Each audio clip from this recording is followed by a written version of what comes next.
దేవుని పరిశుద్ధ నామమునకు మహిమ కలుగునుగాక. లైఫ్ చర్చ్ విశ్వాసులకు ఈ వీడియో ద్వారా ఈ ఆరాధన వేడుకలో పాలు పంచుకుంటున్న వారికి అందరికీ యేసుక్రీస్తు ప్రభు నామమున శుభములు. మరలా ఈ ఆరాధన వేడుకకు మిమ్మల్ని అందరినీ ప్రేమపూర్వకంగా ఆహ్వానిస్తున్నాను. ఈ ఆరాధన వేడుకలో పాలు పంచుకునే వారందరూ ముందుగానే బైబిల్స్, నోట్స్ తీసుకునేవారు నోట్బుక్స్ సిద్ధపరచుకుని ఆరాధనలో ఉండాలని మనవి చేస్తున్నాను. ఈ ఆరాధన వేడుక మీకు అందరికీ ఆశీర్వాదకరంగా ఉండునుగాక.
దేవుని పరిశుద్ధ నామానికి మహిమ కలుగును గాక.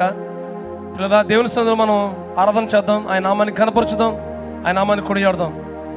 కీర్తన గ్రంథం నుంచి 47వ కీర్తన మొదటి వచనంలో ఈ విధంగా రాయబడతా ఉంది.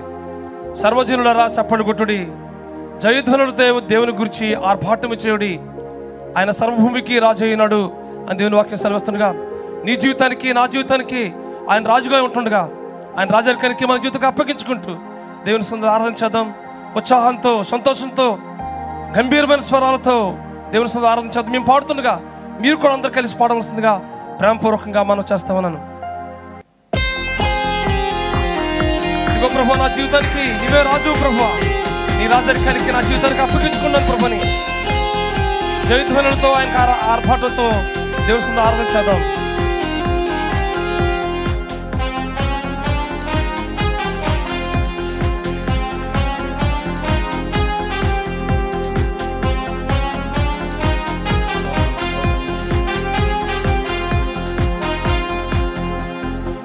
సర్వజనులారా చప్పట్లు కొట్టుడి, జయధ్వనులతో దేవుని గూర్చి పాడుడి. సర్వజనులారా చప్పట్లు కొట్టుడి, జయ గీతం పాడుదము, జయధ్వనులతో పాడుదము, జయ గీతం పాడుదము, జయధ్వనులతో పాడుదము.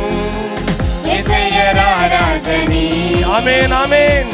యేసయ్య రాజని, యేసయ్య రాజని, యేసయ్య రాజని. సర్వజనులారా చప్పట్లు కొట్టుడి, జయధ్వనులతో దేవుని గూర్చి పాడుడి. సర్వజనులారా చప్పట్లు కొట్టుడి, సర్వ సృష్టికి యేసే కర్తయ్యున్నాడు. ఆమేన్ ఆమేన్. సర్వభూమికి ఆయనే రాజయ్యున్నాడు. సర్వ సృష్టికి యేసే కర్తయ్యున్నాడు. సర్వభూమికి ఆయనే రాజయ్యున్నాడు. స్వరమెత్తి పాటలు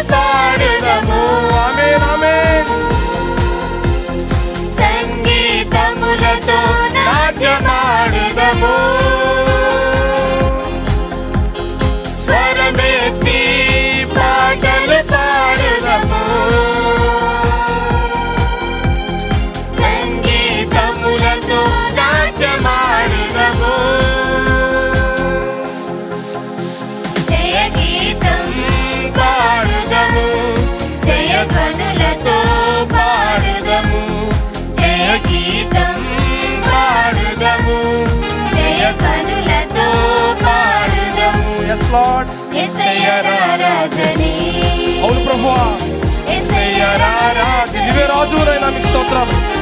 యేసయ్య రాజని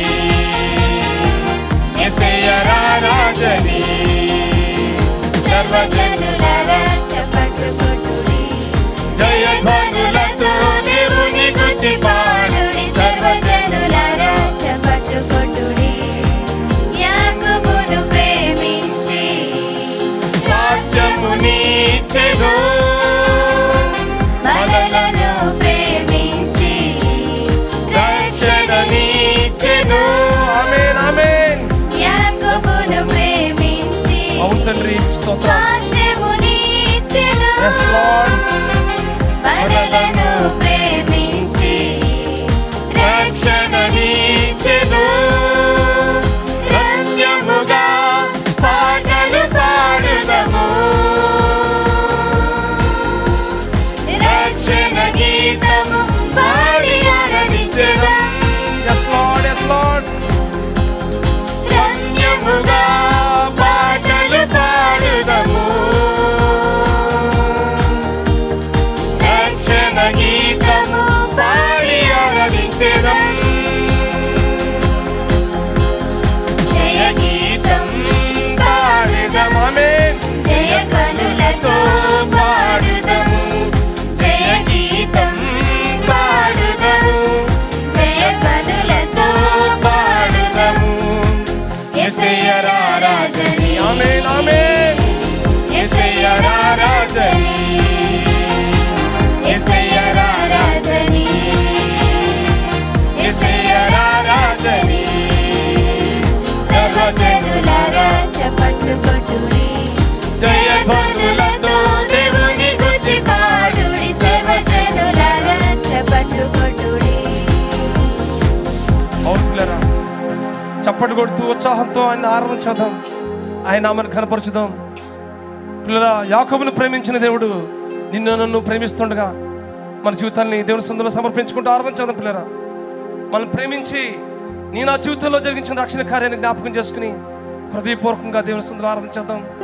పిల్లరా, మేము పాడుతున్నప్పుడు మీరు కూడా అందరూ ఏకీపించవలసిందిగా మీకు మనవి చేస్తున్నాను. కీర్తన గ్రంథం 84వ కీర్తన 1-2 వచనాలు ఈ విధంగా సెలవిస్తూ ఉంది. సైన్యములకు అధిపతియగు దేవా యెహోవా, నీ నామము ఎంతో రమ్యము. యెహోవా మందిర ఆవరణలను చూడవలని నా ప్రాణము ఎంతో ఆశపడుచున్నది, అది సమస్యలు ఇచ్చినదని కీర్తనకారుడు పలికిన మాటలు జ్ఞాపకం చేసుకుందాం. ఇదిగో ప్రభువా, నీ సన్నిధిలో నేను ఆశతో ప్రభువా నిన్ను ఆరాధిస్తాను ప్రభువా, నిన్ను కనపరుస్తాను ప్రభువా, నిన్ను కీర్తిస్తాను ప్రభువా అని దేవుని సన్నిధిలో మనకు మనంగా సమర్పించుకుంటూ ఆరాధన చేద్దాం. సైన్యుల అధిపతి దేవా నీకే స్తోత్రం ప్రభువా అని హృదయపూర్వకంగా కృతజ్ఞత నిండిన హృదయాలతో దేవుని సన్నిధిలో ఆరాధన చేద్దాం. ఆయన నామాన్ని కనపరచుదాం, ఆయన నామాన్ని కొనియాడదాం. పిల్లరా, మన చుట్టూ పరిస్థితులు శత్రువులాగా మన చుట్టూ ఉన్నప్పటికీ నిన్ను కాపాడే దేవుడు మన పక్షంగా ఉంటుండగా మన పక్షంగా పోరాడే దేవుని వైపు చూస్తూ ఆరాధన చేద్దాం, ఆయన నామాన్ని కనపరచుదాం. మాతో ఏకీపించి మీరందరూ పాడవలసిందిగా ప్రాంపూర్వకంగా మనం చేస్తున్నాం. Yes Lord. శౌర్యము గల బలమైన యెహోవా నీకే ఘనతయ్యా. సైన్యములకు అధిపతియగు దేవా నీకే స్తోత్రమయ్యా. Yes Lord. శౌర్యము గల బలమైన యెహోవా నీకే ఘనతయ్యా. స్తోత్రాలతో స్తుతి గానాలతో నిన్నే కొలచెదను. స్వరాలతో స్వర మండలాలతో నిన్నే పొగడెదను. నీకే మహిమ నీకే ఘనత యుగ యుగముల వరకు. ఆమేన్ ఆమేన్. నీకే మహిమ నీకే ఘనత యుగ యుగముల వరకు. Yes Lord. సైన్యములకు అధిపతియగు దేవా నీకే స్తోత్రమయ్యా. శౌర్యము గల బలమైన యెహోవా నీకే ఘనతయ్యా. అవును తండ్రి. శత్రువులే నన్ను చుట్టుముట్టగా వేటగాడు నాపై గురి పెట్టగా. నా శత్రువులే నన్ను చుట్టుముట్టగా వేటగాడు నాపై గురి గురి పెట్టగా నీవే నీవే నా పక్షముగా పోరాడితివే. ఆమేన్ ఆమేన్. నన్నే నీ ఖడ్గముగా వాడుకుంటివే.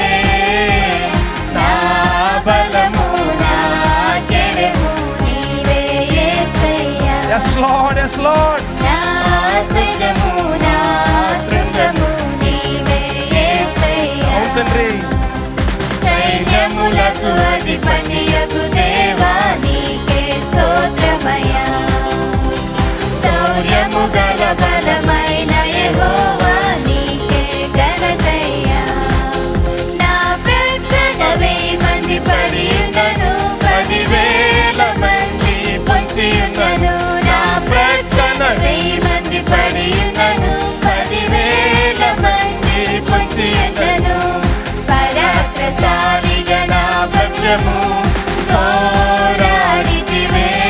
ఆమేన్ ఆమేన్. ప్రధాన కాపరిగా నిలిచి నన్నే విడిపించితివే. నా దుర్గము నా గణము నీవే యేసయ్యా. Yes Lord, yes Lord. నా రక్షణ నా విమోచన నీవే యేసయ్యా. ఆమేన్ ఆమేన్. సైన్యములకు అధిపతియగు దేవా నీకే స్తోత్రమయ్యా. శౌర్యము గల బలమైన యెహోవా నీకే ఘనతయ్యా. Yes Lord, yes Lord. స్తోత్రాలతో స్తుతి గానాలతో నిన్నే పొగచెదను. Yes Lord, అవును తండ్రి. స్వరాలతో స్వరమండలాలతో నిన్నే పొగడెదను. నీకే మహిమ నీకే ఘనత యుగ యుగముల వరకు. ఆమేన్ ఆమేన్. నీకే మహిమ నీకే ఘనత యుగ యుగముల వరకు. నీకే మహిమ నీకే ఘనత యుగ యుగముల వరకు. ఆమేన్ ఆమేన్.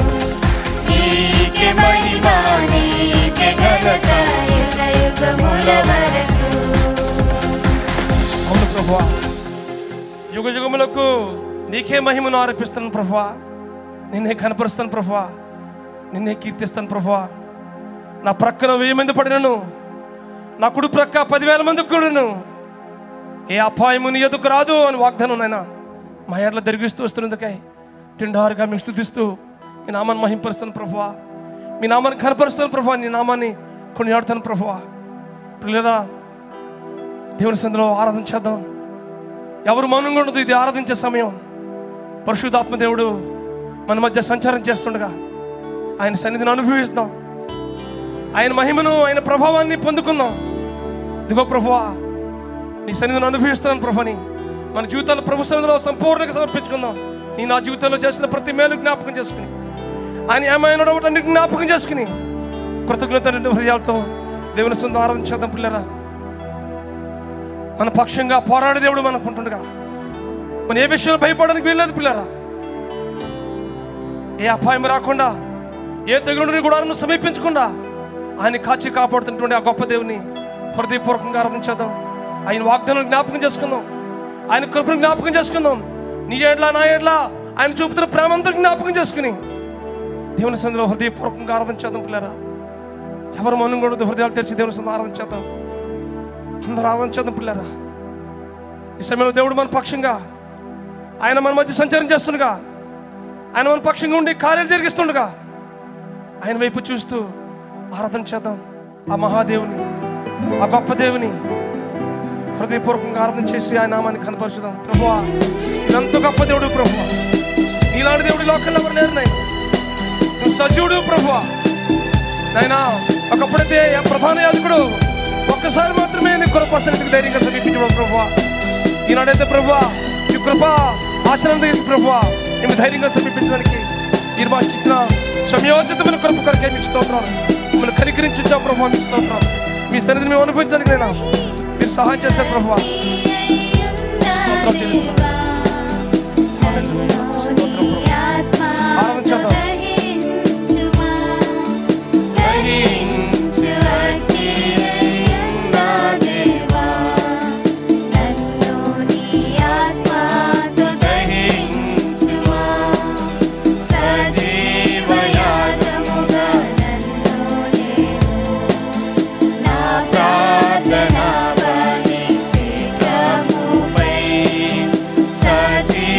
జీవయాగముగా మనం సమర్పించుకుంటూ పాడదాం ఈ పాట. నా ప్రార్థన బలిపీఠముపై అర్పింతును నా రక్షకా అంగీకరించుమా ఈ బలియాగం. Yes Lord, yes Lord. అర్పింతును నా రక్షకా అంగీకరించుమా ఈ బలియాగం. ఆమేన్ ఆమేన్. దహించు అగ్నియున్న దేవా నన్ను నీ ఆత్మతో దహించుమా. దహించు అగ్నియున్న దేవా నన్ను నీ ఆత్మతో దహించుమా. అవును తండ్రి. ఎమ్మాయి మార్గములో నీ శిష్యులతో మాట్లాడిన రీతిలో మాట్లాడుమా. ఎమ్మాయి మార్గములో నీ శిష్యులతో మాట్లాడిన రీతిలో మాట్లాడుమా. నా ఆత్మను మండించుమా నీ మాటతో నా రక్షక. ఆమేన్ ఆమేన్. నా ఆత్మను మండించుమా నీ మాటతో నా రక్షక. దహించు అగ్నియున్న దేవా నన్ను నీ ఆత్మతో దహించుమా. దహించు అగ్నియున్న దేవా నన్ను నీ ఆత్మతో దహించుమా. Yes Lord. చెడుతనమంతా నా హృదయము నుండి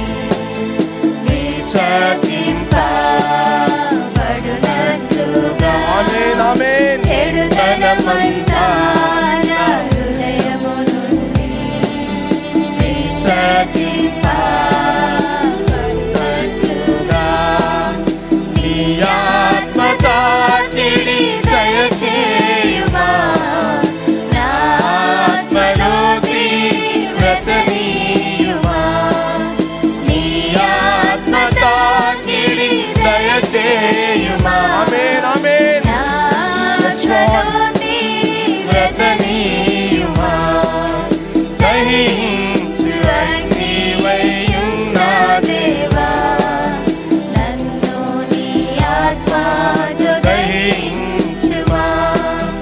దహించు అగ్నివైయున్న దేవా నన్ను నీ ఆత్మతో దహించుమా. నన్ను నీ ఆత్మతో దహించుమా. Yes Lord, yes Lord. నన్ను నీ ఆత్మతో దహించుమా. అవును ప్రభువా. యజ్ఞం వంటి మాటల చేత, మంటను బదులు చేసే శుద్ధి వంటి మాటల చేత ప్రభువా ఆయన ఏ చెడుతనమైతే నా హృదయంలో ఉందో ప్రభువా వాటన్నిటినీ తీసివే ప్రభువా. వాటిని విసర్జించగలిగేటట్లుగా ప్రభువా ఈ వాక్యపు వెలుగులో నా జీవితాన్ని పరిశీలన చేసుకుని వాటన్నిటినీ నైనా ఒప్పుకుని విడిచిపెట్టేట్లుగా కృప చూపించవలసిందిగా ప్రార్థిస్తున్న మా తండ్రి మీకు స్తోత్రాలు. ఈ సమయంలో మాకు మేముగా మీ సన్నిధి సమర్పించుకున్న ప్రభువా పరిశుద్ధంగా అనుకూలముగా సజీవ యాగంగా మమ్మల్ని మేము సమర్పించుకుంటుండగా ప్రభువా అందరితో వ్యక్తిగతంగా సూటిగా ఇదేనన్నా మాట్లాడవలసిందిగా ప్రార్థిస్తున్న మా తండ్రి మీకు వందనాలు. నాటబడిన 166 సంఘాలు బట్టి నిండారుగా మీకు స్తుతిస్తూ మీ నామను మహింపరుస్తున్నాం ప్రభువా. ఇదిగో ప్రభువా 2020 కల్లా 250 సంఘాలు నాటాలని దర్శనం నెరవేర్పకుండా ప్రభు మమ్మల్ని ప్రయాణిస్తుండగా ప్రభువా మీ గొప్ప కార్యాలు జరిగించవలసిందిగా ప్రార్థిస్తున్నాం మా తండ్రి మీకు వందనాలు. ఇదిగో ప్రభు ఈ సమయంలో ఈ వాక్యం కొరకు మేము ఎదురు చూస్తున్నాం ప్రభువా. ఏ వాక్యం అయితే ప్రభు మా కొరకు ఇదేనా సిద్ధపరిచించావా ప్రభువా ఆ మాటతో మేము ఆదరించబడి ప్రోత్సహించబడి బలపరచబడి సరిచేయబడి ప్రభువా ఆ అమ్మాయి మార్గంలో ప్రభువా మాట్లాడినట్లుగా ప్రభువా ఇదేనా మాతో మాట్లాడిన ప్రభువా మా ఆత్మను మండించండి ప్రభువా. నీకు పనికిరాని అన్నిటినీ మన నుండి తీసివేసి ప్రభువా మీ చిత్తానుసారంగా మేము నడుచుకోవడానికి ప్రభువా దీని వాక్య సందేశం ద్వారా మేము ఆదరించబడి బలపరచబడి ప్రోత్సహించబడి గొప్ప ఆత్మీయ మేలులతో ఇక్కడి నుంచి మేము పొందుకోవడానికి నైనా కృప చూపించవలసిందిగా ప్రార్థిస్తూ మీ కృపగల హస్తానికి అప్పగించుకుంటూ మాట్లాడి మీ సేవకుని మీ కృపగల హస్తానికి అప్పగించుకుంటూ అందరితో వ్యక్తిగతంగా సూటిగా మాట్లాడమని మా ప్రభువును మీ ప్రియ కుమారుడును మా రక్షకుడినైనా యేసుక్రీస్తు దివ్యనామంలో ఈ ప్రార్థన ఆరాధన సమర్పించి పడుకుంటున్నాం మా పరమ తండ్రి. ఆమేన్. ఆమేన్. ప్రియులారా, మరి ఒకసారి దేవుని వాక్యం మీతో పంచుకోవడానికి దేవుడు ఇచ్చిన అవకాశాన్ని బట్టి దేవునికి స్తోత్రాలు చెల్లిస్తున్నాను. ఈ కోవిడ్-19 వైరస్ ప్రపంచమంతటా మన దేశంలో మన ప్రాంతాల్లో కూడా అల్లకొల్లోలాన్ని సృష్టిస్తున్న సమయంలో కూడా దేవుడు మనలను మన కుటుంబాలను తన కాపుదల్లో భద్రపరుస్తున్నందుకు దేవునికి స్తుతులు చెల్లించవలసిన వారమై ఉన్నాం. అలాగే మన తెలుగు రాష్ట్రంలో ఈ లాక్డౌన్ నియమాలు సడలించిన స్థితిని బట్టి మనము ఇంకా జాగ్రత్త తీసుకోవలసిన అవసరం ఉంది. గమనించండి, ఆ సడలింపు ఇచ్చిన దాన్ని బట్టి ఇంకా ఎక్కువ స్వేచ్ఛ తీసుకొనకుండా ప్రభుత్వం వారు మనకు నియమించే నియమాల కంటే ఎక్కువగా జాగ్రత్త తీసుకుని మనం కాపాడుకుందాం, ఇతరులకు ఆశీర్వాదకరంగా ఉందాం. అలా చేసి ఆశీర్వదించబడాలని మనవి చేస్తున్నాను. దేవుని వాక్యం ధ్యానించుదాం. దేవుని వాక్యం ధ్యానించడానికి ముందు బైబిల్స్ చేతిలో పట్టుకుని దేవుడు మనతో మాట్లాడగలిగేటట్లుగా ప్రార్థనాపూర్వకంగా ఆ స్క్రీన్స్ మీద వస్తున్న మాటలు అందరం కలిసి చదువుదాం. Let us all go together. ఇది నా కొరకు దేవుడిచ్చిన వాక్యం. ఇది నా జీవిత స్థితిని నా సామర్థ్యములను తెలియచేయనది. ఈ సమయమున నేను ఈ దేవుని వాక్యము బోధించబడుదును. దేవుడు నాతో మాట్లాడుచుండగా చురుకైన మనస్సును స్వీకరించే హృదయమును కలిగి ఉండి గొప్ప మార్పు పొందుదునుగాక. యేసు నామమున ఆమేన్. God bless you. ప్రియులారా, ఈరోజు మనం వాక్యాన్ని ధ్యానించడానికై నిర్గమకాండము 14వ అధ్యాయం తెరిచి ముందు ఉంచుకోవాలని మనవి చేస్తున్నాను. నిర్గమకాండము 14వ అధ్యాయము. ఈ అధ్యాయంలో కొన్ని విషయాలు మనం ఈరోజు ధ్యానం చేయబోతున్నాం. దానిలో మొదటి 3 వచనాలు నేను చదువుతాను. మరియు యెహోవా మోషేతో ఇలాగూ సెలవిచ్చెను. ఇశ్రాయేలీయులు తిరిగి పీహహీరోతు ఎదుటను అనగా మిగ్దోలుకు సముద్రమునకు మధ్యనున్న బయల్సెల్ఫోను ఎదుటను దిగవలనని వారితో చెప్పుము. దాని ఎదుటి సముద్రమునొద్ద వారు దిగవలెను. ఫరో ఇశ్రాయేలును గూర్చి వారు ఈ దేశములో చిక్కుబడి ఉన్నారు, అరణ్యము వారిని మూసివేసినని అనుకొనును. ఇక్కడ ఇశ్రాయేలీయులు ఐగుప్తులో నుంచి విడిపించబడి, ఐగుప్తు దాస్యము నుంచి విడిపించబడి వారి ప్రయాణాన్ని ప్రారంభించి ఆ ప్రయాణ ప్రారంభంలో జరిగిన సంఘటన ఇక్కడ దేవుని వాక్యంలో ఈ 14వ అధ్యాయంలో మనం చదువుతాం. ఇశ్రాయేలీయులు ప్రయాణం అంతటిలో ఆయా ప్రాంతాలలో మజిలీలు చేసిన సందర్భాలు దేవుని వాక్యంలో మనం చూస్తాం. అక్కడక్కడ ఆగి ఆ స్థలంలో వాళ్ళు దిగి ఆగి మజిలీ చేసి మరలా బయలుదేరి వెళ్ళిన సంఘటనలు. అలాగే మనం చూసినట్లయితే 12వ అధ్యాయంలో నిర్గమకాండము 12వ అధ్యాయం 37వ వచనంలో వాళ్ళు రామసేసు అనే ప్రాంతం నుంచి మొట్టమొదటిగా ప్రయాణమై బయలుదేరారు. ఐగుప్తు దేశంలో రామసేసు అనే ప్రాంతం నుంచి ప్రయాణమై బయలుదేరారు. అక్కడి నుంచి సుక్కోతు అనే ప్రాంతానికి చేరారు. సుక్కోతు ఒక మజిలీ, రామసేసు ప్రయాణ ప్రారంభం, సుక్కోతు ఒక మజిలీ. అలాగే సుక్కోతు నుంచి బయలుదేరి యాతాము వెళ్ళరు. యాతాము 3వ మజిలీ. ఆ యాతాము నుండి బయలుదేరి ఇక్కడ మనం చదువుకున్న పీహహీరోతు అనే ప్రదేశానికి వచ్చారు. ఇది ఇశ్రాయేలీయుల ప్రయాణంలో 4వ మజిలీ. ఈ 4వ మజిలీలో ఇశ్రాయేలు ప్రజలు ఉండడం చూస్తూ ఉన్నాం మనం. ఈ ప్రాంతంలో జరిగిన సంఘటన ఇశ్రాయేలు చరిత్రలోనే జ్ఞాపకము ఉండిపోయిన సంఘటన. అసలు బైబిల్లో ఒక ప్రత్యేకమైన సంఘటనగా నిలిచిపోయిన సంగతి ఇక్కడ ఈ పీహహీరోతు అనే చోట జరిగింది. దాన్ని మనం ధ్యానం చేయబోతున్నాం. ఈ పీహహీరోతులో జరిగిన సంఘటనలను బట్టి అక్కడ స్పందనలు ఎలా ఉన్నాయో మనం ధ్యానం చేయబోతున్నాం. How people responded to the incidents that happened at this particular place. ఆ స్పందించిన వాటిలో కూడా మన జీవితాల్లో సమస్యలలో జయించుటకు కొన్ని నియమాలు, సూత్రాలు ఆ సంఘటనలో మనం చూస్తాం. పీహహీరోతులో స్పందనలు, జయించుటకు సూత్రములు అనే సందేశాన్ని మనం ఇప్పుడు ధ్యానం చేయబోతూ ఉన్నాం. ప్రియులారా, మొట్టమొదటిగా ఈ అధ్యాయంలో మొదటి 9 వచనాలు చూస్తే మొట్టమొదటిగా ఫరో స్పందన కనిపిస్తుంది. ఇక్కడ ఈ సంఘటనకు ఫరో ఎలా స్పందించాడు అనే విషయం అక్కడ మనం చూస్తాం. అక్కడే 3వ వచనంలో చదువుకున్నాం, ఇశ్రాయేలులను గూర్చి వారు ఈ దేశములో చిక్కుబడి ఉన్నారు, అరణ్యము వారిని మూసివేసినని అనుకొనును అని అక్కడ ఫరోను గూర్చిన స్పందనను గూర్చి అక్కడ ప్రస్తావించబడింది. ఫరో స్పందన ఏమిటంటే ఇశ్రాయేలీయులు చిక్కుబడి ఉన్నారు అనే స్పందన, అలాగే ఆ ప్రాంతం వారిని మూసివేసింది అనే స్పందన. ఇక్కడ పీహహీరోతు అనే ప్రాంతము జాగ్రత్తగా మనం భౌగోళికంగా గమనించినట్లయితే ఆ ప్రాంతము నిజముగానే మూయబడిన ప్రాంతం. ఒక ప్రక్క మిగ్దోలు అనే పర్వతం ఉంది, అది ఎత్తైన పర్వతం. ఆ మిగ్దోలు పర్వతము మీద ఐగుప్తు దేశపు సైనిక స్థావరం లేక అక్కడ సైనిక స్థావరం ఒకటి ఆ కొండ మీద స్థిరపరచబడింది.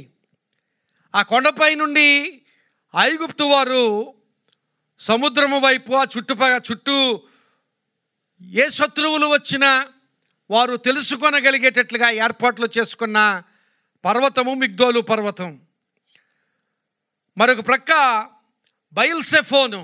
బయల్సెఫోను కూడా ఒక చిన్న పర్వతం. ఆ పర్వతము మీద ఐగుప్తు దేశపు ఒకానొక దేవత స్థావరము అక్కడ ఉన్నది.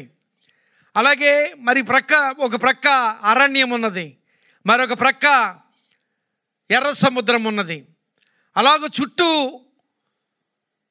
ఎటు కూడా తప్పించుకొనలేని పరిస్థితి ఉన్న ప్రాంతము ఈ పీహహీరోతు అనే ప్రాంతం. ఈ పీహహీరోతు ప్రాంతము ఆ స్థితిని బట్టి, ఆ భౌగోళికంగా అలాంటి స్థితి ఆ ప్రాంతంలో ఉన్నదాన్ని బట్టి ఇశ్రాయేలీయులు అక్కడ ఉన్నారని తెలుసుకుని ఆ ప్రాంతంలో వాళ్ళు చిక్కుబడి ఉన్నారు, ఇంకెక్కడికి తప్పించుకొని వెళ్ళలేరు అని ఫరో వారిని పట్టుకొని మరలా వెనుకకు తీసుకుని వెళ్ళిపోవడానికి సైన్యాన్ని సిద్ధపరచుకుని అక్కడికి వస్తున్నాడు. ఆ మొదటి 9 వచనాలు చదివితే ఆ విషయాలు మనకు తేటగా అర్థమవుతాయి. చాలా సైన్యాన్ని తీసుకొని ఇశ్రాయేలీయులను పట్టుకొని మరలా తిరిగి వెనుకకు దాస్యములోనికి తీసుకుని వెళ్ళడానికి వస్తున్నారు. ఫరో ఒక ప్రక్క నుంచి సైన్యంతో వస్తుంటే ఈ పరిస్థితి నుంచి ఇక ఎంత మాత్రము కూడా మేము తప్పించుకొనలేము అనుకునే ప్రాంతం డెడ్ అండ్ సిచ్యువేషన్ అంటాం. డెడ్ అండ్ సిచ్యువేషన్ అంటే ఇంక అక్కడి నుంచి వేరే మార్గం లేదు. అలాంటి వేరే మార్గము లేని స్థితి అక్కడ కనబడుతుంది. చాలా నిస్సహాయత, ఇంక వేరే మార్గం లేదు. మేము ఐగుప్తీయుల చేతులలో మరణించడము లేక ఐగుప్తులోనికి మరలా దాస్యములోనికి ఫరోతో పాటు వెళ్ళిపోవడము, ఈ రెండే కనిపిస్తున్న ఇశ్రాయేలు ప్రజలకు అలాంటి స్థితిని ఊహించాడు ఫరో. అందుకనే ఆయన స్పందన ఏమిటంటే ఇశ్రాయేలీయులు ఈ ప్రాంతంలో చిక్కుపడి ఉన్నారు, ఇశ్రాయేలీయులు మూయబడి ఉన్నారు అని ఫరో స్పందించి అక్కడ వారి మీదకి యుద్ధానికి వస్తున్నాడు. ప్రియులారా, గమనించాలి, చాలాసార్లు మన జీవితాల్లో కూడా ఆయా సమస్యలలో, ఆయా కృంగిన స్థితిగతులలో ఉన్నప్పుడు నిస్సహాయ స్థితిలో మనం ఉంటాం.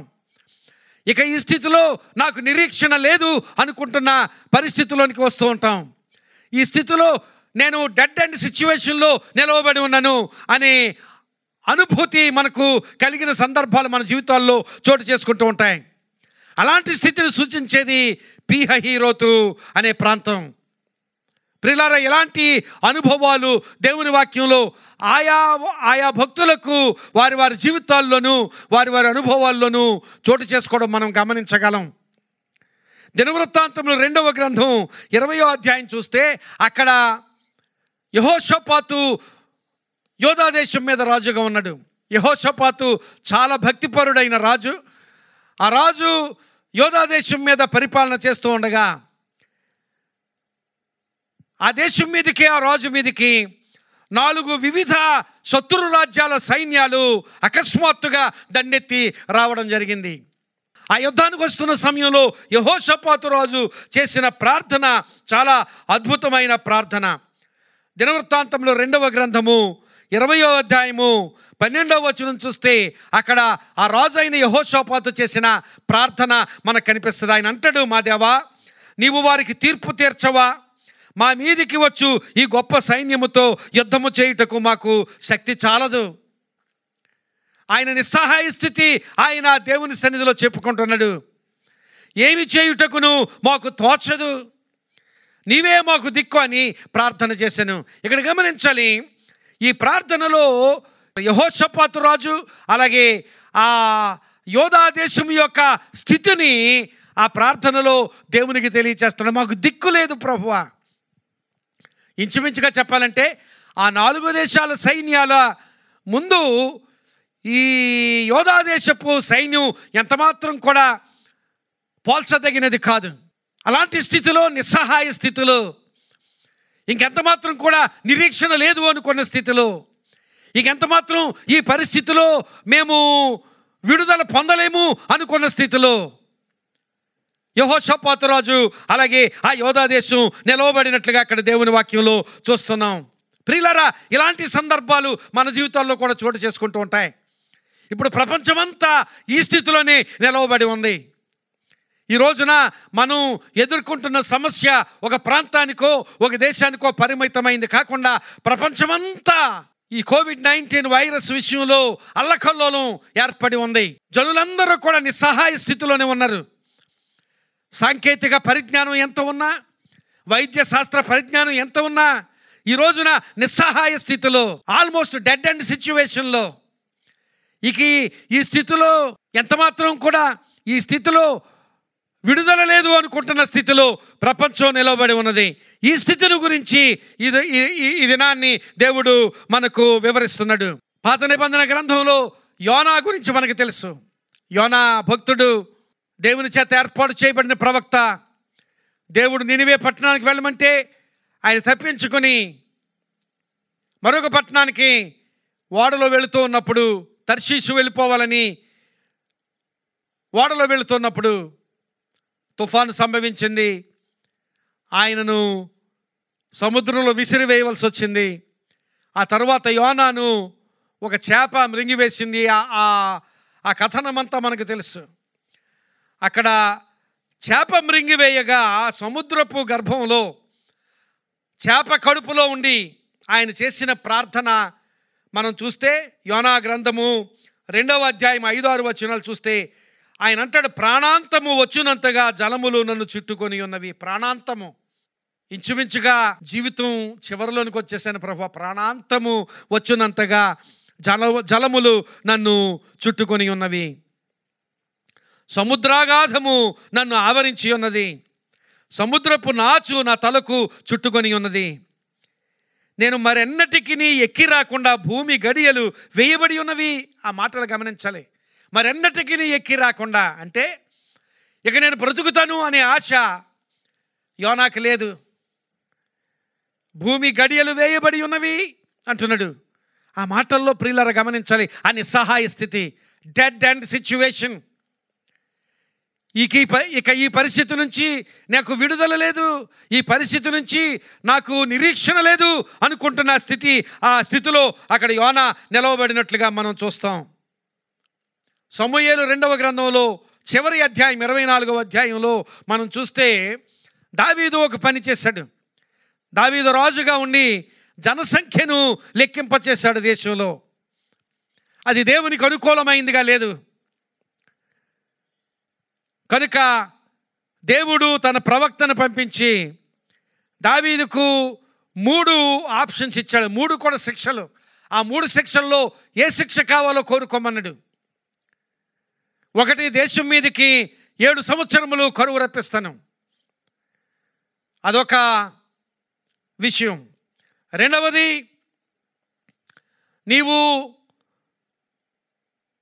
శత్రువుల చేతులకు అప్పగించబడతావు, శత్రువుల నుండి నువ్వు పారిపోతూ ఉండాలి.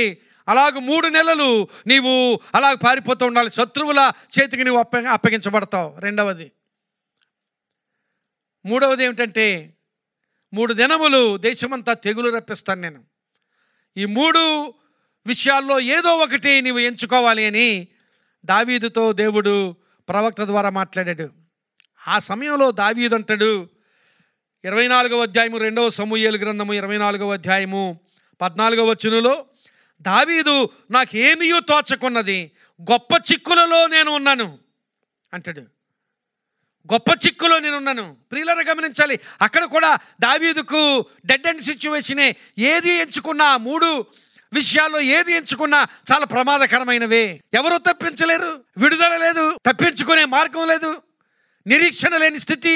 అలాంటి స్థితిలో నేను చిక్కులో ఉన్నాను అని దావీదు అంటున్న స్థితి అక్కడ దేవుని వాక్యం చూస్తున్నాం. ప్రియులారా గమనించాలి, మనందరి జీవితాల్లో ఇలాంటి పరిస్థితులు ఆయా సమయాల్లో చోటు చేసుకోవడం సహజం.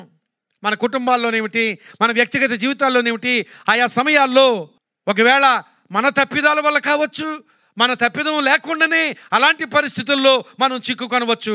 అందుకనే అక్కడ ఇశ్రాయేలీయుల గురించి ఫరో ఎలా స్పందిస్తున్నాడు అంటే, వారు చిక్కుబడి ఉన్నారు, దేశము వారిని మూసివేసి ఉన్నది, నిస్సహాయ స్థితిలో ఉన్నారు.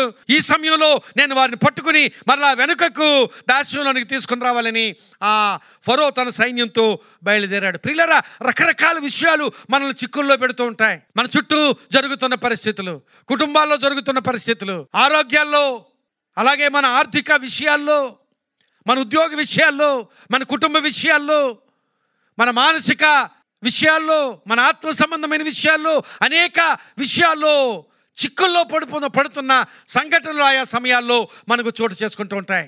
అన్నిటికంటే మించి గమనించాలి, హెబ్రీ పత్రికలు అంటాడు, సులువుగా చిక్కులు పెట్టు పాపం, సిన్ దట్ ఈజిలీ ఎంటాంగిల్స్ అస్. సులువుగా చిక్కులు పెట్టు పాపం గురించి మాట్లాడతాడు అక్కడ భక్తుడు. సులువుగా చిక్కులు పెట్టు పాపం. అలాగే పౌలు భక్తుడు గలతీ పత్రికలు అంటాడు, మీరు స్వాతంత్ర్యం పొందుకున్నారు కనుక మరలా దాస్యమను కాడి క్రింద చిక్కుకొనుకుడి, మరలా పాపం అనే దాస్యం క్రిందకి చిక్కుకొనవద్దు. మీరు స్వాతంత్రులయ్యారు, అలాంటి స్వాతంత్ర్యంలో మీరు బ్రతకాలి, మరలా చిక్కుకొనవద్దు అంటాడు. ప్రియులారా, ఈ దినాన్ని అలాగే చిక్కుకున్న స్థితిని గురించి ఫరో ఎలా స్పందిస్తున్నాడంటే, ఇశ్రాయేలీయులు చిక్కుబడి ఉన్నారు, దేశము వారిని మూసివేసింది. అలాంటి చిక్కుబడి ఉన్న స్థితిని గురించి ఫరో స్పందిస్తున్నాడు.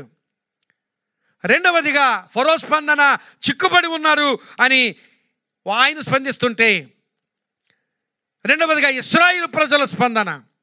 అదే నిర్గమకాండము 14వ అధ్యాయంలో 10 నుండి 12 వచనాలు చదివితే అక్కడ వారి స్పందన మనకు కనిపిస్తుంది. ఫరో ఆ ప్రజలను సమీపించుచుండగా ఇశ్రాయేలీయులు కన్నులెత్తి ఐగుప్తీయులు తమ వెనుక వచ్చుడు చూచి మిక్కిలి భయపడి యెహోవాకు మొరపెట్టిరి. అంతట వారు మోషేతో, ఐగుప్తులో సమాధులు లేవని ఈ అరణ్యములో చచ్చుటకు మమ్మను రప్పించితివా? మమ్మను ఐగుప్తులో నుండి బయటికి రప్పించి మమ్మను ఇట్లు చేయనెలా? మా జోలికి రావద్దు, ఐగుప్తీయులకు దాసులు మొగుదుమని ఐగుప్తులో మేము నీతో చెప్పిన మాట ఇదే కదా. మేము ఈ అరణ్యమందు చచ్చుట కంటే ఐగుప్తీయులకు దాసుల మొగటయే మేలని చెప్పిరి. ఈ ప్రజల స్పందన, ఇశ్రాయేలీయుల స్పందన. ఇశ్రాయేలీయుల స్పందనలో భయం కనబడుతుంది. వెనుక ఫరో సైన్యంతో వస్తున్నాడు. ఫరో సైన్యంతో వస్తున్నప్పుడు భయపడిపోతున్నారు వాళ్ళు, ఎంతో భయం. అలాగే వాళ్ళకి సమాధులు జ్ఞాపకం వచ్చేసాయి. ఎవరి సమాధిని వాళ్ళు ఊహించుకొని ఉంటారు వాళ్ళు. ఎందుకంటే ఫరో చేతిలో మేము చనిపోతాం. వాళ్ళ మరణం జ్ఞాపకం వచ్చింది, సమాధులు జ్ఞాపకం వచ్చాయి. ఇంకొక మాట అన్నారు, మేము ఇలాగ ఇక్కడ చనిపోవడం కంటే కూడా వెనుకకు వెళ్ళి ఆ ఐగుప్తీయులకు దాసులుగా ఉండడమే మేలు, దాసత్వమే మేలు అనే స్పందనలోనికి వచ్చారు. గమనించారో లేదో, వారి స్పందనంతటిలో కూడా అనిశ్చితి ఉన్నది. There is lot of uncertainty in their response. చాలా అనిశ్చితి, ఏం జరుగుతుందో తెలియని విషయం, భయకంపితులైపోయారు. వాళ్ళ మరణం వారికి జ్ఞాపకం వచ్చింది. ఈ మరణం కంటే వెనకకు వెళ్ళి వాళ్ళకి దాసులుగా ఉండడమే మేలు అనిపించింది. ఆ దాసత్వం నుంచే దేవుడు ఎంతో ప్రణాళిక చేసి వారిని విడిపించాడు. కానీ ఇప్పుడు మరలా ఆ దాసత్వమే మేలు అనుకునే స్థితిలో ఉన్నారు ఈ ఇశ్రాయేలీయులు. ఎంతో అనిశ్చితి వారి జీవితాల్లో చోటు చేసుకున్న స్థితి. ప్రియులారా, అలాంటి స్పందన ఇశ్రాయేలీయుల స్పందనగా మనం చూస్తున్నాం. ఇంతకుముందు మనం జ్ఞాపకం చేసుకున్న విషయాల్లో అక్కడ యెహోషాపాతు రాజు గురించి కూడా, వాళ్ళు యుద్ధానికి వస్తుంటే యెహోషాపాతు గొప్ప భక్తుడు, యెహోషాపాతు గొప్ప విశ్వాసము కలిగిన వాడు అయినప్పటికీ కూడా అక్కడ యెహోషాపాతు రాజు గురించి ఒక మాట ఉంటుంది. యెహోషాపాతు భయపడి ఆ వార్త విన్నాడు, వాళ్ళు వస్తున్నారు అని వార్త విన్నాడు. యెహోషాపాతు రాజు కూడా భయపడడం. ఈ దినాన్ని దేవుని వాక్యం మనతో మాట్లాడుతూ ఉండగా మన జీవితాల్లో కూడా ఆయా సమయాల్లో రకరకాల భయాలకు గురవుతూ ఉంటాం. ఎందును బట్టైనా కావచ్చు, ఆయా సమయాల్లో భయము కలుగుట మానవుల జీవితాల్లో సహజమైన స్థితి. ఇక్కడ యెహోషాపాతు రాజు, యోధా దేశంలో ఎంత బలమైన సైన్యం ఉన్నా, యెహోషాపాతు రాజు ఎంత ప్రార్థనా పరుడైనా, ఎంత భక్తిపరుడైనా, ఎంత విశ్వాస వీరుడైనప్పటికీ యెహోషాపాతు రాజు కూడా భయపడిన స్థితి అక్కడ దేవుని వాక్యంలో చూస్తున్నాం. సమూయేలు మొదటి గ్రంథం 7వ అధ్యాయంలో ఆ ముందు అధ్యాయాలు కూడా ఫిలిష్తీయులకు ఇశ్రాయేలీయులకు తరచుగా యుద్ధాలు జరిగాయి. ఇశ్రాయేలీయులకు ఫిలిష్తీయులు ఎప్పుడూ శత్రువులుగానే ఉన్నారు. పాత నిబంధన కాలం అంతా చూస్తే time and again these Philistines fought with the children of Israel. ఎన్నోసార్లు ఇశ్రాయేలీయులతో యుద్ధం చేసిన సంగతులు, ఎప్పుడూ విరోధులుగానే ఉన్నారు. ఈ సందర్భంలో సమూయేలు మొదటి గ్రంథం 7వ అధ్యాయము 7వ వచనం చూస్తే, ఇశ్రాయేలీయులు మిస్పాలో కూడి ఉన్నారని ఫిలిష్తీయులు వినినప్పుడు ఫిలిష్తీయుల సర్దారులు ఇశ్రాయేలు మీదికి వచ్చిరి. ఈ సంగతి ఇశ్రాయేలీయులు విని ఫిలిష్తీయులకు భయపడ్డారు అని. ఇలాంటి సందర్భాలు చాలా సందర్భాలు కనిపిస్తాయి. భయపడి, శత్రువు వస్తుంటే భయం, సమస్య వస్తుంటే భయం, కొంతమందికి ఏదైనా ఒక క్రొత్త పరిస్థితి ఎదుర్కొనవలసి వస్తే భయం. ఎలాంటి భయాలు, ఎన్నెన్నో భయాలు. భయం అనేది మానవ సహజం. ఒకవేళ మనం ఎంత భక్తిపరులమైనా, ఎంత విశ్వాస వీరులమైనా, ఎంత ప్రార్థనాపరులమైనా ఆయా సమయాల్లో మన జీవితాల్లో భయం చోటు చేసుకోవడం అనేది సహజం. ప్రియులారా, గమనించాలి. పాత నిబంధన కాలంలో గొప్ప వీరత్వముతో నిలిచిన వాడు ఏలియా ప్రవక్త. ఆ దేశంలో గొప్ప ఉద్యమాన్ని ఏలియా ప్రవక్త తన పరిచర్య ద్వారా తీసుకుని వచ్చిన సంఘటన ఆ ముందధ్యాయంలో చూస్తాం. ఇశ్రాయేలు ప్రజలందరూ దేవునిని విడిచిపెట్టి అన్యారాధన చేస్తూ ఉండగా వారిని మరలా దేవుని వైపు త్రిప్పిన సంఘటన, అద్భుతమైన ఉజ్జీవకరమైన సంఘటన ఏలియా తన పరిచర్యలో జరిగించిన స్థితి కనిపిస్తుంది. అలాగే ఆ కరిమెలు పర్వతం మీదకు తీసుకుని వెళ్ళి 450 మంది అన్య ప్రవక్తలను హతము చేసిన సంగతి, విరోచితమైన కార్యాలు దేవుని కొరకు చేసిన సంగతి ఏలియా జీవితంలో చూస్తాం. వెనువెంటనే ఇప్పుడు ఆ రాణి వర్తమానం పంపగా ఏలియా ప్రవక్త భయపడి పారిపోతూ ఉన్నాడు. రాజుల మొదటి గ్రంథం 19వ అధ్యాయము 2, 3, 4 వచనాలు చదువుతున్నాను.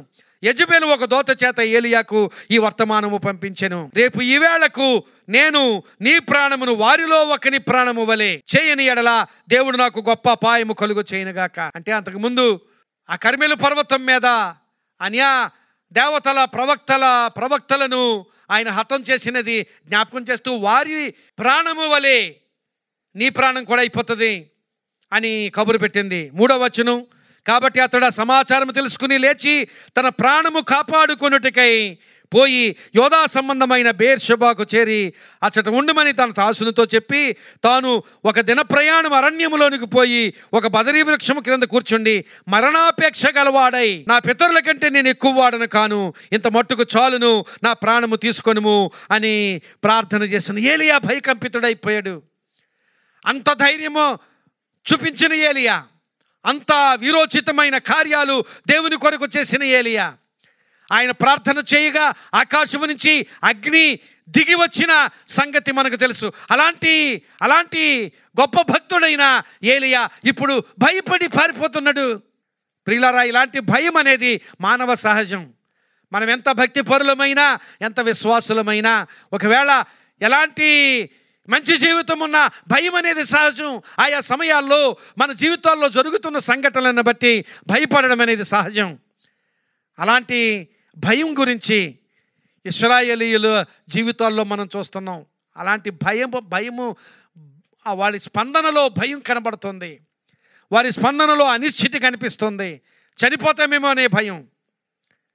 వారి మరణం జ్ఞాపకం వచ్చింది, వారికి సమాధులు జ్ఞాపకం వచ్చాయి. చాలా అనిశ్చిత స్థితి వారి జీవితాల్లో చూస్తున్నారు.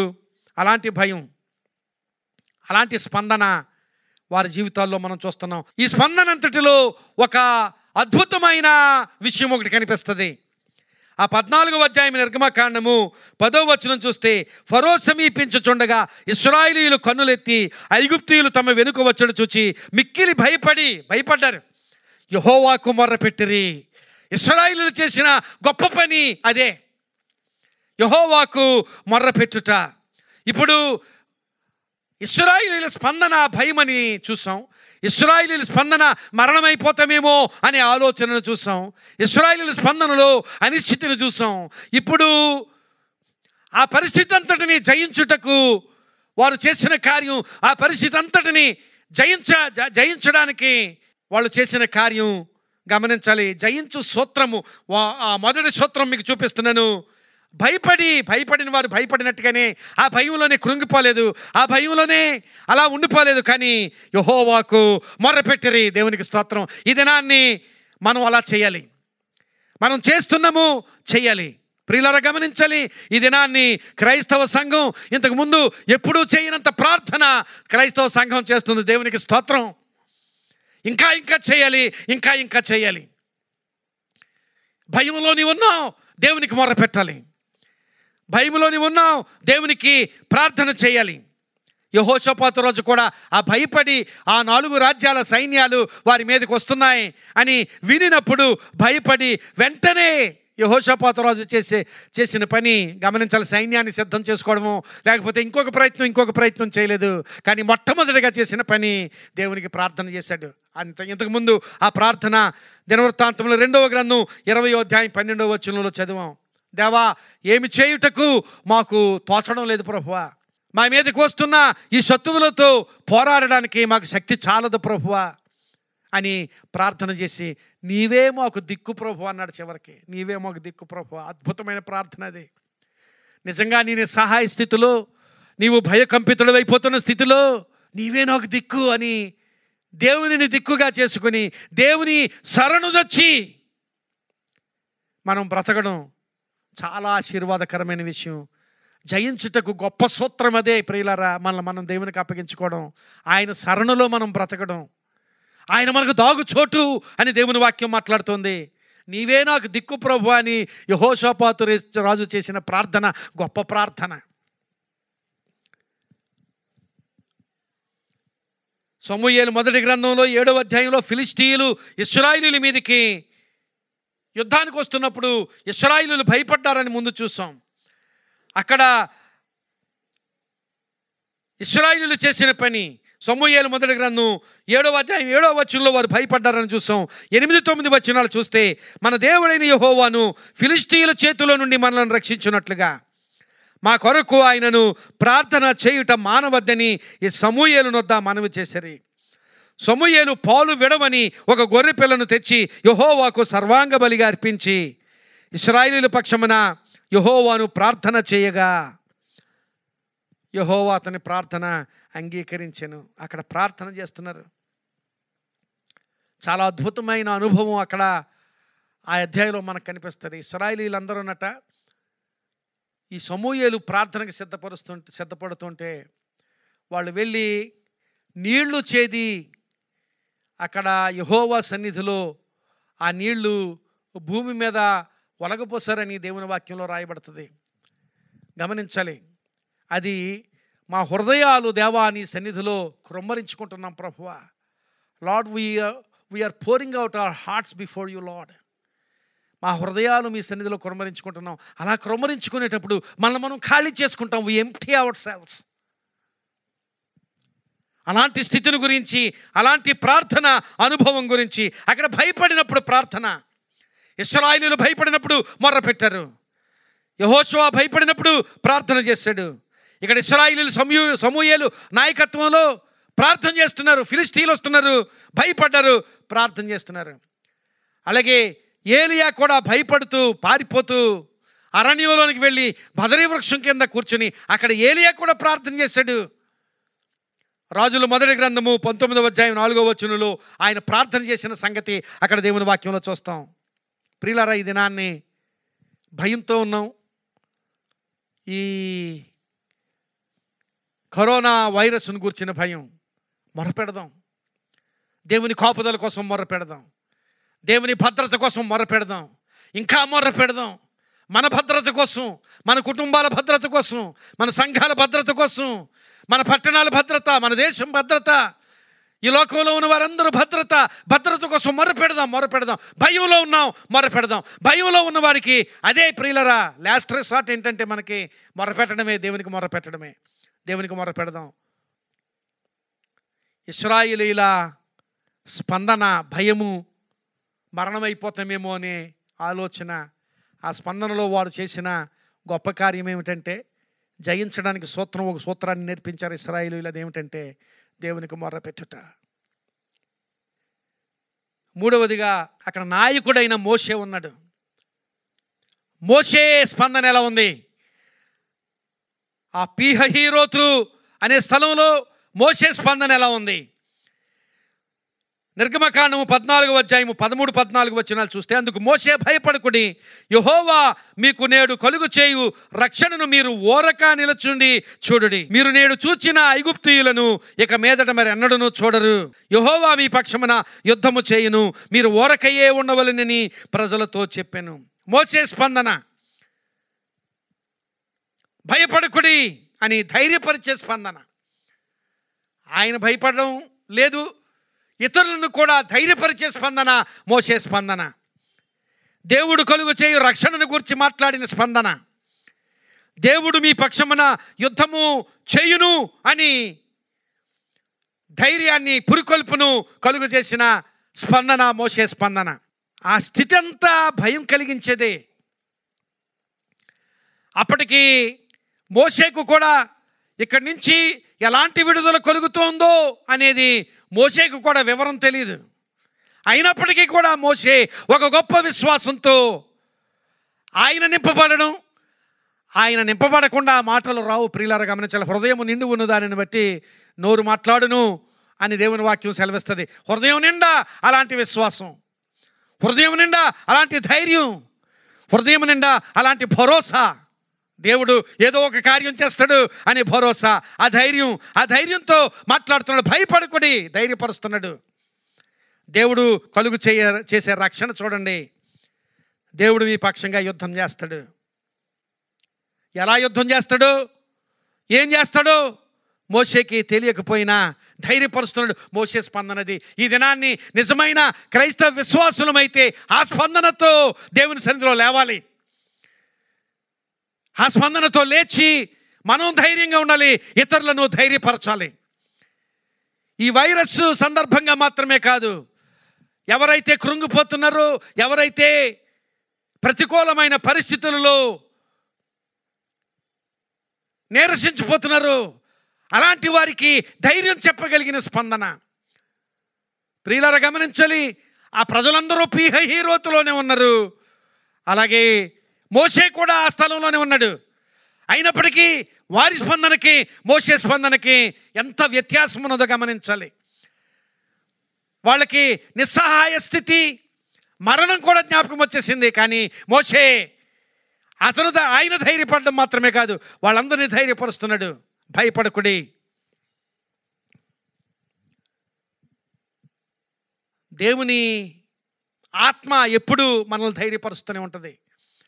అందుకనే తిమోతికి రాస్తూ 2వ పత్రికలో 1వ అధ్యాయము 7వ వచనం, అక్కడ తిమోతికి రాస్తూ పౌలు అంటాడు, మన దేవుడు మనకు పిరికితనము గల ఆత్మని ఇయ్యలేదు, ప్రేమను ఇంద్రియ నిగ్రహమును గల ఆత్మను దేవుడు దయచేశాడు, ధైర్యం ఇచ్చే ఆత్మనిచ్చాడు దేవుడు. కనుక ఒకవేళ ఎలాంటి భయపెట్టే సంఘటనలు మన జీవితంలో సంభవించినా దేవుని విశ్వాస్యతను నీవు జ్ఞాపకం చేసుకుంటే, దేవుని నమ్మకత్వాన్ని నీవు జ్ఞాపకం చేసుకుంటే, ఇంతకుముందు ఎన్నో కార్యాలు దేవుడు చేశాడు, ఈ కార్యాన్ని కూడా దేవుడు చేస్తాడు అనే నమ్మకంతో ముందుకు నడవాలి. ఇంతకుముందు ఐగుప్తు దాస్యం నుంచి విడిపించడానికి మోషేను మాకు నాయకుడిగా ఇచ్చాడు దేవుడు. ఇంతకుముందు ఐగుప్తు దాస్యం నుంచి విడిపించడానికి ఫరో ఎన్నోసార్లు తన హృదయాన్ని కఠినం చేసుకున్న, ఎన్నో శ్రమలను కలుగజేసి ఆ దాస్యం నుంచి దేవుడు మమ్మల్ని బయటికి రప్పించాడు. ఇన్ని కార్యములు చేసిన దేవుడు ఈ కార్యం కూడా చేస్తాడు అనే విశ్వాసం, అచంచలమైన విశ్వాసం కలిగి ఉండాలి. అలాంటి విశ్వాసం మోషేకుంది. ఆ విశ్వాసాన్ని బట్టే ధైర్యపరుస్తున్నాడు ప్రజలను. యెహోషాపాతు రాజు మీదకి ఆ 4 రాజ్యాల సైన్యాలు యుద్ధానికి వస్తున్నప్పుడు మొర్రపెట్టాడు. వెంటనే దేవుని దగ్గర నుంచి జవాబు ఆ యోధా దేశానికి. దినవృత్తాంతముల 2వ గ్రంథం 20వ అధ్యాయము 15వ వచనం చూస్తే, దేవుని ఆత్మతో నింపబడిన భక్తుడు అక్కడ పంపించబడ్డాడు. అక్కడ మాట్లాడుతున్నాడు, యోధావారులారా, యెరూషలేము కాపురస్తులారా, యెహోషాపాతు రాజా, మీరందరూ ఆలకించుడి. యెహోవా సెలవిచ్చినదేమనగా, ఈ గొప్ప సైన్యమునకు మీరు భయపడకుడి, జడియకుడి, ఈ యుద్ధము మీరు కాదు, దేవుడే జరిగించను. ధైర్యపరుస్తున్నాడు దేవుడు, భయపడకుడి. ఇంకా చివరి ఆ 17వ వచనానికి వస్తే, యుద్ధం మీరు కాదు, దేవుడే జరిగిస్తాడు అని మాట్లాడాడు. ప్రియులరా, ఈ దినాన్ని ఒకవేళ భయంగా ఉన్నవారు ధైర్యపరచబడాలి, ధైర్యం పొందుకోవాలి. అలాగే ధైర్యంతో ఉన్నవారు ఇతరులను ధైర్యపరచాలి, ఇతరులను పురికొల్పాలి, దేవుని సన్నిధిలో పురికొల్పాలి, దేవుని కొరకు పురికొల్పాలి. దేవుని నమ్మకత్వాన్ని, దేవుని విశ్వాస్యతను నీ జీవితంలో నుంచి నీవు చూపించాలి. ఇతరులకు దేవుని విశ్వాస్యతను గురించి తెలియచేయాలి. ఇంతకుముందు చేసిన గొప్ప కార్యాలు, దేవుడు ఏ కార్యాలు చేశాడో వాటన్నిటినీ జ్ఞాపకం చేసుకుంటే, ఇక ముందు కూడా దేవుడు నా జీవితంలో గొప్ప కార్యాలు చేయగలడు అనే విశ్వాస్యత నీకు జ్ఞాపకం వస్తుంది. ధైర్యం పొందుకోగలుగుతావు, పురికొల్పబడతావు. యేసుక్రీస్తు ప్రభు తన శిష్యులను ఒకానొక సందర్భంలో అద్దరికి వెళ్ళిపోమని వారిని ధోనినెక్కించి ఆయన పంపించి ఒక కొండ మీద ఆయన ప్రార్థన చేస్తూ ఉండగా తుఫాను వచ్చింది. వాళ్ళు వెళ్తున్నారు, తుఫాను వచ్చింది. ఆయన కొండ మీద ఉండి ఒంటరిగా ఉండి ఆయన వారిని చూస్తున్నాడు. ఆ ధోని నడిపించడానికి ఆ తుఫాన్లో కష్టపడుతుండగా ఆయన ఆ నీటి మీద నడుచుకుంటూ వెళ్ళి ఆయన చెప్పిన మొట్టమొదటి మాట ఏమిటంటే, నేనే, భయపడకుడి, భయపడొద్దు. దేవుని వాక్యం ఎన్నెన్నో సార్లు మనతో మాట్లాడే మాట భయపడవద్దని. ఈ సందర్భంలో దేవుడు మరలా ఒకసారి మనతో మాట్లాడుతున్నాడు, భయపడవద్దు అని. ఈ వైరస్ సందర్భంగా భయపడవద్దు. అలాగే మీ జీవితాల్లో జరుగుతున్న ప్రతికూలతలను బట్టి భయపడక్కర్లేదు. ఎందుకంటే దేవుడు విశ్వాస్యత కలిగిన దేవుడు, దేవుడు నమ్మకత్వము కలిగిన దేవుడు. గొప్ప కార్యాలు చరిత్రలో చేశాడు, గొప్ప కార్యాలు మన కుటుంబాల్లో చేశాడు, మన జీవితాల్లో చేశాడు, ఇక ముందు కూడా చేస్తాడు. ఆయన భయపడవద్దు. యోహాను సువార్త 6వ అధ్యాయం 20వ వచనంలో ఆ యేసు మాట్లాడిన మాట, నేనే, భయపడకుడనే మాటను మనం చూస్తాం. ఇంతకుముందు చెప్పాను, ఇశ్రాయేలీయులకు ఎప్పుడూ శత్రువులే ఫిలిష్తీయులు.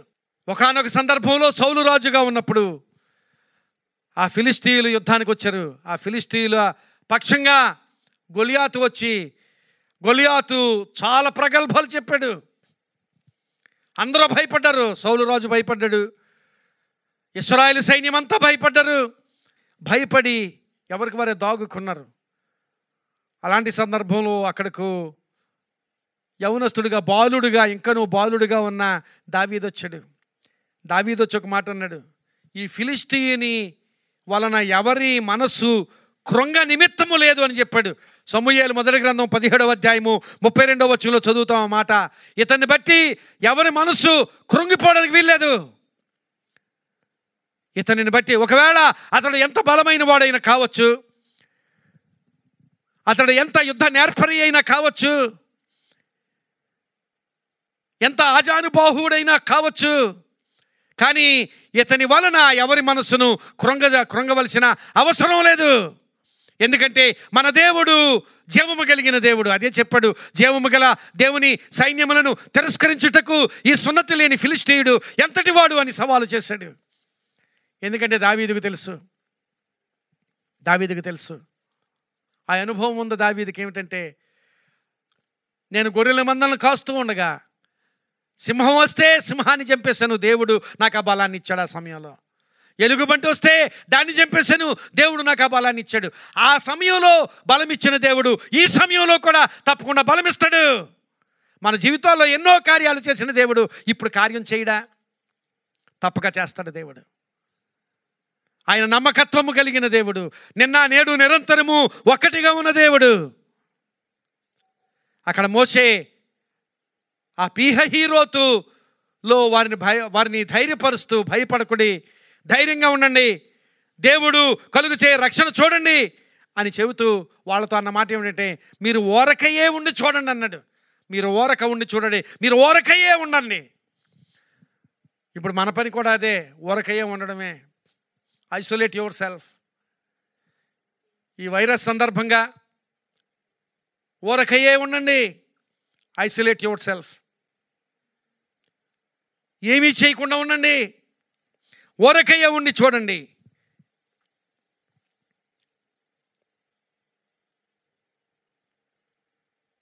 జయించుటకు, ప్రియులారా గమనించాలి, జయించుటకు మరొక సూత్రం ఏమిటంటే, ఇంతకుముందు దేవునికి మొర్రపెట్టుట, ప్రార్థన చేయుట, అది మొదటి సూత్రం. ఇంకొక సూత్రం ఏమిటంటే, చాలా అద్భుతమైన ఒక క్లాసిక్ స్క్రిప్చర్ ఉంటుంది. నిర్గమకాండం 20వ అధ్యాయము 20వ వచనం చూస్తే అక్కడ చాలా అద్భుతంగా ఉంటుంది. మోషే భయపడకుడి, మిమ్మును పరీక్షించుటకును మీరు పాపము చేయకుండానట్లు ఆయన భయము మీకు కలుగుటకు దేవుడు వేంచేసెను. ఆ మాట బాగుంటుంది. భయపడొద్దు, ఆయన భయము మీకు కలుగుటకు దేవుడు వేంచేసెను. అదేంటో, భయపడవద్దు, ఆయన భయము మీకు కలుగుటకు. గమనించాలి, ఆ వచనం మీరు పరిశీలనగా చదివి అర్థం చేసుకుంటే, మనకు కలిగే భయాలన్నీ పోవడానికి ఒక భయం కావాలి. అదేమిటంటే, దేవుని యందు భయం కావాలి. దేవుని యందు భయము అన్ని భయములను పోగొడుతుంది, అన్ని భయాల్ని పోగొట్టేస్తుంది. ఈ లోకంలో ఏవేవైతే మనల్ని భయకంపితులు చేస్తున్నదో ఆ భయాలన్నిటినీ పోగొట్టేసేది దేవుని యందు నాకున్న భయం, దేవుని యందు నీకున్న భయం. ప్రియులారా, ఈ దినాన్ని మన భయం అంతా పోవాలి అంటే దేవుని యందు భయము కలిగిన వారంగా, జయించుటకు సూత్రం అది. జయించుటకు సూత్రం. మీరు ఓరక ఉండండి, దేవుడిచ్చే జయమును చూడండి, దేవుడు చేసే కార్యాన్ని చూడండి, దేవుడిచ్చే రక్షణను చూడండి. అయితే ఈ భయం పోవాలంటే మీకు ఒక భయం కావాలి. అదేమిటంటే దేవుని యందు భయం. దేవుని యందు భయం ఉంచి, దేవుని యందు భయభక్తులు కలిగి నిజముగా దేవునికి హత్తుకొని నీవు జీవిస్తే నీ హృదయంలో, నీ జీవితంలో ఉన్న భయాలన్నీ పోతాయి. The fear of the lord will remove every fear that entangles you. నిన్ను ఏ భయాలైతే పట్టుకుని చిక్కుల్లో పెడుతున్నాయో ఆ భయాలన్నిటినీ పారద్రోలేదే దేవుని యందు నీకున్న భయము. మోషే అలా స్పందించాడు, ప్రజలను ధైర్యపరిచాడు. 4వదిగా అక్కడ దేవుడు మాట్లాడుతున్న మాటలు కొన్ని ఉన్నాయి. దేవుడు ఎలా స్పందిస్తాడు? ఆ పీహహీరోతులో ఇశ్రాయేలీయులు చిక్కులో పడిపోయారు అని ఫరో స్పందించాడు. మేము చనిపోబోతున్నాము అని భయంతో ఇశ్రాయేలీయులు స్పందించారు. భయపడొద్దు, దేవుడు మనకు రక్షణ కలుగు చేస్తాడు అని మోషే స్పందించాడు. దేవుడేమని స్పందిస్తున్నాడు? 14వ అధ్యాయం నిర్గమకాండం 15 నుండి 17 వచనాలు చదివితే, అంతలో యెహోవా మోషేతో, నీవేళ నాకు మొరపెట్టుచున్నవు, సాగిపోవుడి అని ఇశ్రాయేలీయులతో చెప్పుము. నీవు నీ కర్రను ఎత్తి ఆ సముద్రము వైపు నీ చెయ్యి చాపి దాన్ని పాయలుగా చేయము. అప్పుడు ఇశ్రాయేలీయులు సముద్రము మధ్యను ఆరిన నేల మీద నడిచిపోదురు. ఇదిగో నేనే ఐగుప్తీయుల హృదయములను కఠినపరచుదును, వారు వీరిని తరుముదురు. నేను ఫరో వలనను అతని సమస్త సేనల వలనను అతని రథము వలనను అతని గుర్రపు రౌతుల వలనను నాకు మహిమ తెచ్చుకొందును. అది దేవుని స్పందన. నాకు నేను మహిమ తెచ్చుకుంటాను ఈ కార్యమంతటి ద్వారా. I will bring glory to my self. దేవుని స్పందనది. ప్రియులారా, ఇది గొప్ప స్పందన. దేవుడు ఆయనకు మహిమ తెచ్చుకొనుట. అసలు దేవుడు మన జీవితాల చుట్టూ జరిగే కార్యాలను బట్టి, మన కుటుంబాల్లో జరిగే కార్యాలను బట్టి, సంఘాల్లో సమాజంలో జరిగే కార్యాలన్నిటిని బట్టి గమనించాలి, దేవుడు తప్పక మహిమను తెచ్చుకొనగలడు. అసలు ఫరోను గురించే చెప్పాడు. ఏమనంటే నిర్గమకాండము 9వ అధ్యాయము 16వ వచనం చూస్తే, ఫరోతో నా బలమును నీకు చూపినట్లును భూలోకమందంతటా నా నామమును ప్రచురము చేయునట్లును ఇందుకే నిన్ను నియమించితిని అన్నాడు ఫరోతో. ఫరోను అక్కడ ప్రతికూలంగా చూస్తాం. నిజమే, ప్రతికూలంగానే ఉన్నాడు ఫరో. దేవుని ప్రజలకు ప్రతికూలంగా ఉన్నవాడు ఫరో. కానీ అక్కడ దేవుడు అంటాడు, ఫరోను బట్టి నా నామం ప్రచురం చేయబడుతుంది ఈ లోకంలో. ఈ లోకమందంతటా దేవుని బలము ప్రచురం చేయబడుతుంది ఫరోను బట్టి అని దేవుడు మాట్లాడతాడు. యోహాను సువార్త 9వ అధ్యాయంలో ఒక గుడ్డివాడు ఉంటాడు, పుట్టుకతోనే గుడ్డివాడు. అతని గురించి శిష్యులు అడిగారు, దేవా, ఇతడు ఎలా గుడ్డివాడిగా పుట్టడానికి తల్లిదండ్రులు పాపం చేశారా లేక వీడు పాపం చేశాడా అని అడిగితే ప్రభు చెప్పిన మాట, యేసుక్రీస్తు ప్రభు చెప్పిన మాట, వీడైనను వీని కన్నవారైనను పాపం చేయలేదు, కానీ దేవుని క్రియలు వీని యందు ప్రత్యక్షపరచబడుటకే వీడు గుడ్డివాడిగా పుట్టాను. ప్రియులరా, ఆయా సమయాల్లో ప్రతికూలత మన జీవితాల్లో సంభవిస్తుంటే ఆ ప్రతికూలతలో మనం కనిపెట్టవలసింది ఏంటంటే, ఈ ప్రతికూలతలో, నా జీవితంలో జరుగుతున్న ప్రతికూలతలో దేవుడు మహింపరచబడాలి, దేవుడు ఘనపరచబడాలి, దేవుని నామం ప్రచురము చేయబడాలి. ఆ స్పందన దేవునిలో చూస్తున్నాం మనం. దేవుని స్పందన, ఆ దేవుని స్పందన నెరవేరాలి. యేసుక్రీస్తు ప్రభు ఈ లోకంలో ఆయన పరిచర్య చేసినప్పుడు ఆయన చేసిన కార్యాలన్నిటిలో కూడా దేవునిని మహిమపరిచే కార్యాలే చేశాడు. ఈ దినాన్ని నీవు నేను ఏ సమస్యలో ఉన్నా ఆ సమస్యలో మన స్పందన దేవునిని మహిమపరిచేదిగా, ఆ సమస్య నుండి దేవుడు మహిమపరచబడేటట్లుగా మనం స్పందించగలుగుతున్నామా? దేవుడు అలాంటి స్పందన చూపిస్తున్నాడు. యేసుక్రీస్తు ప్రభు చెప్పాడు, ఇతడు కానీ ఇతని తల్లిదండ్రులు కానీ పాపం చేయడం వల్ల ఇతడు ఎలా పుట్టలేదు, కానీ దేవుని క్రియలు వీని యందు ప్రత్యక్షపరచబడ్డానికి. యోహాను సువార్త 11వ అధ్యాయంలో లాజరు జబ్బుగా ఉన్నప్పుడే ఆ సహోదరులు యేసుక్రీస్తు ప్రభువుకు సందేశం పంపించారు. కానీ ఆయన మరికొన్ని దినాలు ఆయన ఉన్న చోటనే ఉన్నాడు. అక్కడ అంటాడు ప్రభు 11వ అధ్యాయం 4వ వచనంలో అంటాడు, ఈ వ్యాధి మరణము కొరకు వచ్చినది కాదు, దేవుని మహిమార్థమై వచ్చింది అన్నాడు. మరణము కొరకు కాదు, దేవునికి మహిమార్థమై వచ్చింది. కొన్నిసార్లు ప్రతికూలతలు దేవుని మహింపరచడానికి. ఒకవేళ నేను ప్రతికూలతలు ఉంటే, ప్రభువా, ఈ ప్రతికూలతల నుండి నేను బయటకు వచ్చుట ద్వారా నీ నామం మహింపరచబడాలి, ఎందుకంటే నేను నీ మీద ఆధారపడి బ్రతుకుతున్నాను ప్రభువా, నీ నామం మహింపరచబడాలి. ఇది మరణార్థమై వచ్చినది కాదు, దేవుని మహిమార్థమై వచ్చింది అని ప్రభు చెప్పిన మాట మనం చూస్తాం. అసలు దేవుడు తన ప్రజల గురించి, తను ఏర్పాటు చేసుకున్న వారి గురించి ఏమని మాట్లాడతాడంటే, యెషయా గ్రంథము 43వ అధ్యాయం 7వ వచనంలో, నా మహిమ నిమిత్తము నేను సృజించిన వారు అన్నాడు. ఇది చాలా గొప్ప మాట. నా మహిమ నిమిత్తము నేను సృజించిన వారు. ప్రియులరా, నువ్వు నిజంగా దేవుని చేత ఏర్పాటు చేయబడిన వాడవైతే, నువ్వు నిజంగా దేవుని చేత ఏర్పాటు చేయబడిన దానివైతే, దేవుడు తన మహిమ కొరకు నిన్ను సృష్టించాడట. ఎంత గొప్ప ఆశీర్వాదకరమైన అనుభవం అది. ఆయన మహిమ కొరకు నేను సృష్టించబడుట, ఆయనను ఘనపరచడానికి నేను సృజించబడుతా. నా జీవితం అదే, నా జీవిత ధ్యేయం అదే కావాలి. ఏమిటంటే, నా జీవితం ద్వారా దేవుడు మహింపరచబడాలి, నా జీవితం ద్వారా దేవుడు ఘనపరచబడాలి, నా జీవితం ద్వారా దేవుని నామము ప్రచురపరచబడాలి. ఇది గొప్ప ధన్యత ప్రియులరా, ఇది గొప్ప ధన్యత. అలాగే దేవుని మహింపరిచే వరంగా జయించడానికి మరొక 3వ సూత్రం ఏమిటంటే, కొరింథీయులకు రాసిన మొదటి పత్రిక 10వ అధ్యాయం 31వ వచనంలో, మీరు భోజనము చేసినను పానము చేసినను మీరేమి చేసినను సమస్తమును దేవుని మహిమ కొరకు చేయుడే. భోజనం చేసినా పానం చేసినా,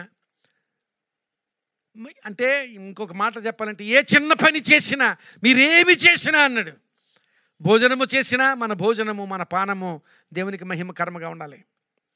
లేక మనం ఏమి చేసినా, what ever you do, you need to do it for the glory of God. దేవునికి మహిమకరంగా ఉండగలిగేటట్లుగా ఆ కార్యాలు చేయాలి. అది జయించుటకు 3వ సూత్రం. ప్రియులారా, ఈ దినాన్ని 4 స్పందనలు చూసాం. 1, ఫరో స్పందన. సమస్యలో ఉన్నప్పుడు, పరిస్థితి అల్లకొల్లంగా ఉన్నప్పుడు, దిక్కుతోచని స్థితిలో ఉన్నప్పుడు, ప్రియులారా, ఫరో స్పందన ఎలా ఉంది? వీళ్ళు చిక్కుబడి ఉన్నారు అని ఎలా అయినా వారిని మరలా వెనుకకు తీసుకుని రావాలి అనే స్పందన. అయితే ఇశ్రాయేలీయుల స్పందన భయం, మరణం జ్ఞాపకం వచ్చింది, మరలా దాసత్వమే మేలు అన్నంత స్థితిలో ఆ స్థితికి వెళ్ళిపోయి వాళ్ళు స్పందించిన స్థితి. ఆ స్థితిలో దేవుడు వారికి మనకు కూడా నేర్పించే సూత్రం ఏమిటంటే, అలాంటి స్థితిలో నిస్సహాయ స్థితిలో ఉన్నప్పుడు ఒకే ఒక విషయం ఏమిటంటే దేవునికి మొర్రపెట్టగలిగిన వారంగా ఉండాలి. ఎందుకంటే దేవుని వాక్యంలో కీర్తనల గ్రంథం 16వ కీర్తన 2వ వచనం అనుకుంటాను, అక్కడ అంటాడు, నీవే నా క్షేమాధారం ప్రభువా, I don't have any other resort. భక్తుడైన దావీదు రాసిన కీర్తన, నీవే నాకు క్షేమాధారం, ఒకవేళ ఏ చిక్కులో ఉన్నా నీవే నా క్షేమాధారం, నీకంటే క్షేమాధారం మరొకటి లేదు ప్రభువా అని ప్రార్థన చేస్తాడు. ఆ ప్రార్థన మనం మన జీవితాల నుంచి వినిపించాలి. చిక్కులో ఉన్నప్పుడు, సమస్యలో ఉన్నప్పుడు, డెడ్ అండ్ సిచ్యువేషన్లో ఉన్నప్పుడు ఒకటి అది ఏమిటంటే దేవునికి మొరపెట్టడం. ప్రియులారా, గమనించాలి, మన జీవితాల్లో మనం నేర్చుకోవలసింది ఏమిటంటే, 1, దేవుని మీద ఆధారపడి బ్రతకడం, దేవుని మీద ఆధారపడి బ్రతకడం. 2వది, మన జీవితాల్లో మన జీవితాల్లో ఏర్పడుతున్న సమస్యలు, కుటుంబాల్లో ఏర్పడుతున్న సమస్యలు, మన చుట్టూ ఏర్పడుతున్న సమస్యలు, ఏ సమస్యలోనైనా దేవుని చిత్తానుసారంగా మనం చేయగలిగినవన్నీ మనం చేయగలగాలి. దేవుని చిత్తానుసారంగా, మరలా అంటున్నాను, దేవుని చిత్తానుసారముగా అనే మాటను నేను మరలా అండర్లైన్ చేస్తున్నాను. దేవుని చిత్తానుసారముగా మనం చేయగలిగిన ప్రయత్నాలన్నీ, మనం చేయగలిగినవన్నీ చేయాలి. 3వదిగా,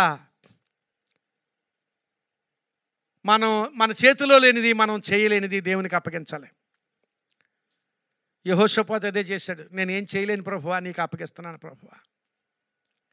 ఈ దినాన్ని నీకంటే నాకు క్షేమాధారం లేదు ప్రభువా అని చెప్పగలిగే ప్రార్థన. మొదటి సూత్రం దేవునికి మొరపెట్టుకోవడం, జయించుటకు సూత్రం. ఆ తర్వాత జయించుటకు 2వ సూత్రం, మనం ధైర్యం, దేవుని సన్నిధిలో అచంచలమైన విశ్వాసంతో ఉండాలి, ఇతరులను విశ్వాసంలో పురికొల్పాలి. అలాంటి సూత్రం. దేవుని యందు మనం ఎంత భయము కలిగి ఉంటే ఈ లోక సంబంధమైన భయాలన్నీ అంత దూరం అయిపోతాయి మనకి. అది 2వ సూత్రం. 3వ సూత్రం ఏమిటంటే, మనం ఏం చేసినా ఉద్యోగంలోనైనా, కుటుంబ సంబంధాల్లోనైనా, కుటుంబంలోనైనా, లేక మనం చేసే దైనందిన కార్యాల్లోనైనా, ఏ కార్యాల్లోనైనా ఏమి చేసినా మన ఆర్థిక వ్యవహారాల్లో, మన ఆలోచనల్లో, మన క్రియల్లో మనం ఏమి చేసినా దేవునికి మహిమకరమైన కార్యాలు. ఈ కార్యం చేస్తున్నా నిజంగా దేవుని మహింపరుస్తుందా, దేవుని సంతోషపెడుతుందా అనే ఆలోచనతో ప్రతి కార్యం చేసి దేవుని ఆశీర్వాదం పొందాలి. పీహహీరోతు స్పందనలు, 4 స్పందనలు చూసాం. ఆ 4 స్పందనల ద్వారా మనం మన జీవితాల్లో జయించుటకు 3 సూత్రాలు నేర్చుకున్నాం. ఆ 3 సూత్రాలు 1, చిక్కులో, డెడ్ అండ్ సిచ్యువేషన్లో ఉన్నప్పుడు దేవునికి మొరపెట్టుకోవడం. అలాగే అలాంటి భయంకరమైన పరిస్థితుల్లో ఉన్నప్పుడు అచంచలమైన విశ్వాసంతో మనం ధైర్యంగా ఉండడం, ఇతరులను ధైర్యపరచడం. అలాగే దేవుని యందు భయం కలిగి మిగిలిన భయాలన్నింటినీ మన జీవితాల నుంచి దూరపరచడం. 3వ సూత్రం ఏమిటంటే, మనం ఏం చేసినా దేవునికి మహిమకరముగా, దేవునిని ఘనపరిచేదిగా చేసి దేవుని ఆశీర్వాదం పొందాలి. ప్రియులరా, ఈ వైరస్ అల్లకల్లోలం సృష్టిస్తున్న ఈ సమయంలో, అలాగే మన జీవితాల్లో సమస్యలు ఉన్న స్థితిలో మన కుటుంబాల్లో సమస్యలు ఉన్న స్థితిలో కొన్నిసార్లు ఈ సమస్య నుండి నేను బయటకు రాలేను, ఇంకెంతమాత్రం కూడా సహాయం లేదు, ఎంతమాత్రం నిరీక్షణ లేదు, ఆశ లేదు, ఆశలన్నీ అడుగంటిపోయాయి అనుకున్న సమయంలో ప్రియులారా, మనం జయించుటకు సూత్రములు దేవుని వాక్యంలో నేర్చుకున్నాం. దేవునికి మొర్రపెట్టుట, అలాగే దేవుని యందు భయము కలిగి మిగిలిన భయాలన్నీ మన జీవితాల నుంచి తొలగించుకొనుట, ఆయన యందు అచంచలమైన విశ్వాసం కలిగి ఉండడం, అలాగే మనం ఏం చేసినా దేవునికి మహిమకరంగా చేయడానికి పూనుకోవడం. అలా చేసి మనం జయించుదాం, మన జీవితాల్లో సమస్యలను జయించుదాం, మన బలహీనతలను జయించుదాం, మనం ఆశీర్వదించబడదాం, మన కుటుంబాలకు ఆశీర్వాద కారణంగా ఉందాం, మన సంఘాలకు, మన చుట్టూ ఉన్న సమాజానికి ఆశీర్వాద కారణంగా ఉండి తద్వారా దేవునిని మాత్రమే మహింపరచుదాం. అలా చేసి దేవుని ఆశీర్వాదం పొందుదాం. దేవుడి మాటలు మనందరి కొరకు దీవించునుగాక. ఆమేన్. చిన్న ప్రార్థన చేస్తాను. పరిశుద్ధుడా, మహాకృప కలిగిన మా తండ్రి, ఈ దినాన్ని మాతో మాట్లాడారు, మీకు స్తోత్రాలు చెల్లిస్తున్నాం. నిజమే ప్రభువా, ఆ పీహహీరోతులో ఇశ్రాయేలీయులు చాలా భయంకరమైన సమస్యలో ఉన్నారు ప్రభువా. అయితే ఆ స్థలములో స్పందనలు చూసాం. నిజమే ప్రభువా, స్పందనల ద్వారా అనేకమైన పాఠాలు మేము నేర్చుకున్నాం ప్రభువా. అలాగే ఆ స్థలములో ఇశ్రాయేలు ప్రజలు ఉండగా, ఇశ్రాయేలు ప్రజల కొరకు ఈ దినాన్ని మా కొరకు కూడా మీరు నేర్పించిన ఆ సూత్రములు, జయించుటకు సూత్రములు మేము నేర్చుకున్నాం ప్రభువా. ప్రభు, మా జీవితాల్లో కూడా జయించాలి. మేము జయించు క్రైస్తవులంగా, జయించువారంగా ఉండాలి ప్రభువా. అలాంటి జయించువారంగా మేము ఉండగలిగినట్లుగా ఆ సూత్రములు మేము మా జీవితాల్లోనికి స్వీకరించి, ఆ సూత్రాలు మేము ప్రభువా క్రియారూపంలో వాటిని అన్వయించుకొని ప్రభువా వాటిని మేము మా జీవితాల్లోనికి అనుభవాలుగా చేసుకొని ప్రభు మేము ఆశీర్వదించబడగలిగేటట్లు, జయించు వారంగా ఉండగలిగేటట్లు, ఏ సమస్యనైనా, ఏ బలహీనతనైనా, లేక ఎలాంటి చిక్కునైనా జయించగలిగే వారంగా ఉండగలిగేటట్లు నీ కృపతో మమ్మల్ని నింపుమని ప్రార్థన చేస్తున్నాం. ఈ సందేశం విన్న వారందరినీ దీవించండి ప్రభువా. వారి జీవితాల్లో జయము దయచేయండి ప్రభువా. ఈ వైరస్సు అల్లకొల్లోలు సృష్టిస్తున్న సమయంలో ఈ వైరస్పై జయము దయచేయండి ప్రభువా. అలాగే మా జీవితాల్లో, మా కుటుంబాల్లో, మా చుట్టూ ఏర్పడుతున్న సమస్యలపై జయము దయచేయమని ప్రార్థన చేస్తున్నాను. జయముతో ప్రతి ఒక్కరిని నింపమని ప్రార్థన చేస్తున్నాను. ఈ మాటలు విన్న వారిని అందరినీ, ఈ ప్రార్థనలో ఏకీభవిస్తున్న వారందరికీ జయమిచ్చి ఆశీర్వదించమని ప్రార్థన చేస్తున్నాను. ఎందుకంటే నీవు జయమిచ్చు దేవుడవు ప్రభువా. ప్రభువా, మమ్మల్ని విజయులుగా చేయగలిగిన దేవుడవు, సహాయం చేయమని ప్రార్థన చేస్తున్నాను. నీ కోరికను సిద్ధింపచేసి నీ ఆలోచన యావత్తు సఫలపరుస్తాను అన్న వాగ్దానం ఈ సందేశం విని ఈ ప్రార్థనలో ఏకీభవిస్తున్న వారందరి ఎడల నెరవేర్చమని ప్రార్థన చేస్తున్నాను ప్రభువా. నీ ప్రయత్నములన్నీ యెహోవా సఫలము చేయును అన్న వాగ్దానం ప్రభువా ఈ ప్రార్థనలో ఏకీభవిస్తున్న వారందరి జీవితాల్లో నెరవేర్చమని, అనేక ఆశీర్వాదాలతో నింపమని, చిక్కులలో ప్రభువా, డెడ్ అండ్ సిచ్యువేషన్స్లో ప్రభువా మేము జయించువారముగా ఉండగలిగినట్లు మీ సన్నిధిలో మమ్మల్ని బలపరచమని ప్రార్థన చేస్తూ ప్రభువా విన్న వారిని అందరినీ దీవించమని మమ్మలను మీ చేతులకు అప్పగించుకుంటూ ఈ వైరస్ అల్లకొల్లోలను సృష్టిస్తున్న స్థితిలో మమ్మలను, మా కుటుంబాలను, మా సంఘాలను నీ సన్నిధిలో, నీ కృపలో, నీ కాపుదల్లో భద్రపరచమని ప్రార్థన చేస్తూ మీ భద్రతకు, మీ కాపుదలకు మమ్మల్ని మేముగా మీ చేతులకు అప్పగించుకుంటూ మేమందరము జయించు వారముగా ఉండి నిన్ను మహింపరిచే స్థితి మా అందరి జీవితాల్లో దయచేయమని యేసునామమున అతి మిక్కిలి వినయముగా బ్రతిమలాడి వేడుకుంటున్నాము తండ్రి. ఆమేన్. మన తండ్రి అయిన దేవుని ప్రేమ, కుమారుడైన యేసుక్రీస్తు ప్రభు కృప, పరిశుద్ధాత్మ దేవుని అన్యోన్య సహాయము, సహవాసము ఈ సందేశం విన్న వారందరికీ ఇప్పుడును సదాకాలము తోడై ఉండి జయించువారిగా ఆశీర్వదించి నడిపించునుగాక. ఆమేన్. ఆమేన్. ఆమేన్. God bless you friends. Once again I beseech you to keep yourself safe, stay safe and be blessed. God bless you.